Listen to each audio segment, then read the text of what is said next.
ఎదవులు ఎవరు ఉంటారా? ఆ దిక్కుమాలదో నేనే లేరా. పాపం వాడి పరిస్థితి ఏంటో. ఆదాయం 2, వ్యయం 12 అయితే సంపాదించేది ఒకడు, తినేది 10 మంది అయితే వాడికి అప్పులుంటే ఈఎంఐలు కట్టాల్సిన తిప్పలుంటే. ఇదంతా నీ చరిత్రలాగే ఉందేంట్రా? ఏచే కాదురా, అసలు పిల్లలు అందరికీ ఏడాదిలోపే పుడతారా? రే సుబ్బుగా, నీకెప్పుడు పుట్టారా? నాకు 3 ఏళ్ళకి పుట్టారు.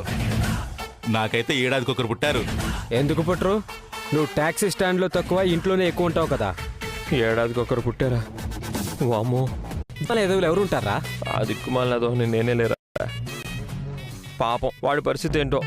ఆదాయం 2, వ్యయం 12 అయితే సంపాదించేది ఒకడు, తినేది 10 మంది అయితే వాడికి అప్పులుంటే ఈఎంఐలు కట్టాల్సిన తిప్పలుంటే. ఇదంతా నీ చరిత్రలాగే ఉందేంట్రా? ఏచే కాదురా, అసలు పిల్లలు అందరికీ ఏడాదిలోపే పుడతారా? రే సుబ్బుగా, నీకెప్పుడు పుట్టారా? నాకు 3 ఏళ్ళకి పుట్టారు. నాకైతే ఏడాదికి ఒకరు పుట్టారు. ఎందుకు పుట్టరు? నువ్వు ట్యాక్సీ స్టాండ్లో తక్కువ, ఇంట్లోనే ఎక్కువ ఉంటావు కదా.